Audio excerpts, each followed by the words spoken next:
Hi everyone. In this video, we'll see how to remove the front grille on the Volkswagen Polo. As you are probably aware, during the time the Polo was sold in India, it sported several types of front grills, and I personally ended up swapping two grills on my GT back then. It's very easy and can be done quickly. So before my good friend Amol transported his 1.2 MPI back to Bombay, I decided to click a video showing how to remove it. So let's get to it. You have two Torx T10 screws on the corners of the front grille. So unscrew them and keep the screws somewhere safe.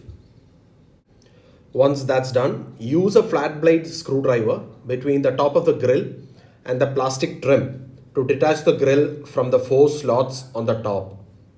Once you have done that, pull the grille so it detaches itself from the top. There you go. You will then have to insert a flat trim removal tool at the bottom of the grille in the gap between the bumper and the grille to undo the tabs at the bottom. The grille is held tightly in place at the bottom than the top, so this might take a little extra effort. And once that's done, all you have to do is to pull the grille and it would come right off without much effort. There you go. Take a look at these slots which run along the length of the grille at the bottom. These slots in turn get attached to the front bumper right here, and that's how it locks itself.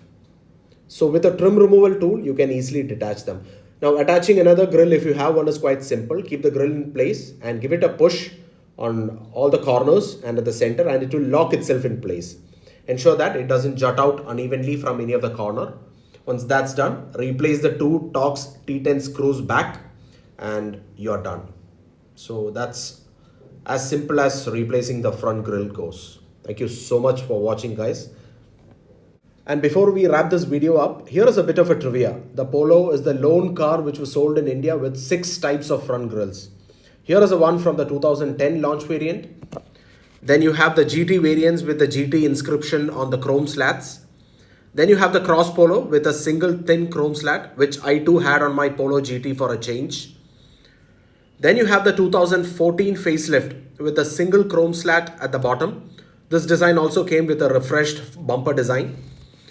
Then you have the final facelift when the Bharat Stage 6 1-liter MPI and TSI engines were launched. And of course, let's not forget the Savage GTI with the red slat at the bottom.